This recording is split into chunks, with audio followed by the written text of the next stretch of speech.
Today I'm going to show you some beginner's yoga postures that you can practice at home. These are great for those who are just starting out. Enjoy the video. Please visit my website lexyoga.com for more information on the healing powers of yoga and much more. Bridge pose is known as Setu Bandhasana in Sanskrit. Setu means bridge. As you form a bridge with your chest, hips, and legs, visualize a tall bridge arching over a rushing river. Lie on your back with your knees bent, feet flat on the floor, hip-width apart. Stretch your arms down along your sides, palms facing down. Breathe in. As you breathe out, roll your hips up from the floor, starting with the tailbone, then through your middle back and upper back, until you have lifted your hips as high as you can. Keep your feet flat on the floor and press your palms and shoulders into the floor. Make sure that your knees point forward in line with your hips and feet. Stay there for several slow breaths. Each time you breathe out, try to raise your hips a little higher. On an out breath, slowly roll down out of the pose, starting with your upper back, then your middle back, and finally your tailbone. Bridge pose strengthens the back and stretches the front of the body. If bridge pose hurts your back, then roll your hips up only until your body forms a straight slanted line from your knees to your shoulders. Cobra pose means bhujanga in Sanskrit, which means serpent snake. As you practice cobra, pretend that you're a snake stretching slowly and gracefully towards the sky. Lie on your stomach and bend your elbows so that your hands are flat on the floor beneath your shoulders. Keep your legs together. As you breathe in, bring your head up, leading with the chin. Continue pushing up until your chest is completely off the floor and your arms are as straight as possible. Keep your elbows close to your ribs and pull your shoulders down so your neck feels long. Look up at the ceiling. Stay there for a few breaths. On an out breath, slowly lower back to the starting position. Cobra pose strengthens the back and arms, stretches the front of the body, and opens the chest and improves your posture. If this pose hurts your lower back, do the modified version of Cobra. Instead of coming up onto your hands, come up onto your forearms. Look forward and slightly up rather than directly up at the ceiling. Half tortoise is a variation of child's pose. It's a resting pose that's good to do after a difficult or backward bending pose like Cobra. Imagine that the curve of your back is the rounded shell of a tortoise. Kneel on your hands and knees with your hands directly beneath your shoulders and your knees under your hips. Keep your palms flat on the floor with your fingers spread apart and the tops of your feet flat on the floor without your toes tucked under.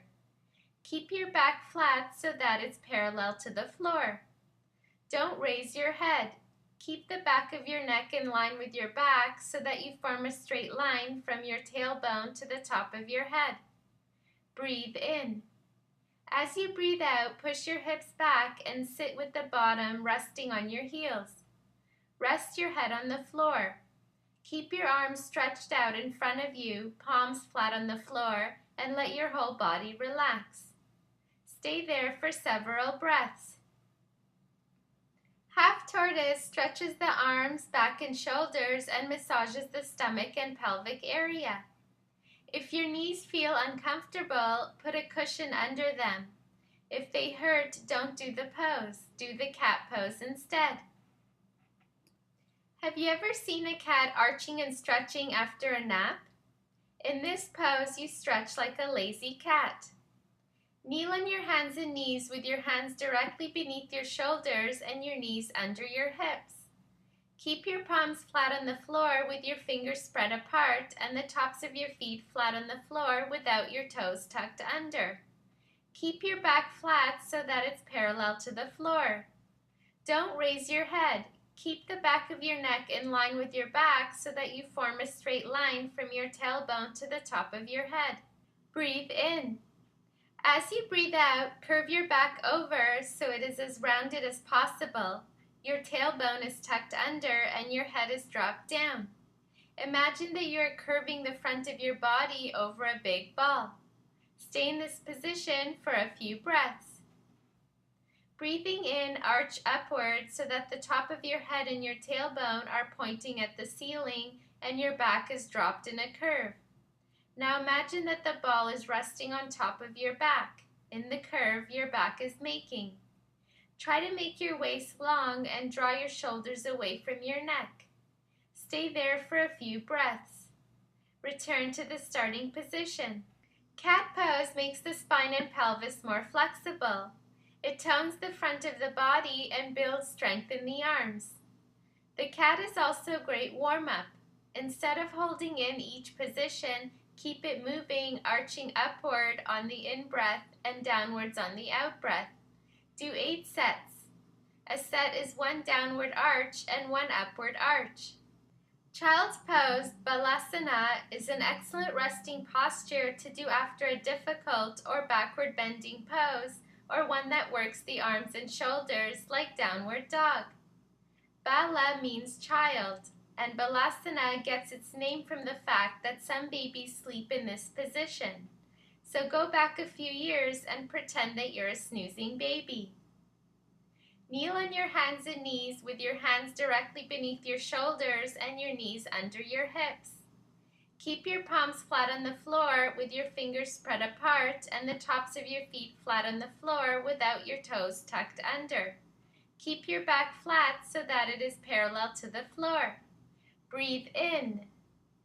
As you breathe out, push your hips back and sit with your bottom resting on your heels. Bring your arms around to your sides with the palms facing up. Let your shoulders drop forward over your knees. Rest your forehead to the floor. Let your whole body relax. Stay in this posture for several breaths. Child's pose stretches the lower back and massages the stomach and pelvic area. If you feel too much weight on your forehead, put a cushion under your head. The same goes for your knees. If your knees actually hurt, don't do this posture. In this pose, pose of 8 points, your body makes a zigzag. Your heels, your bottom, and the top of your head form the upward pointing zigs.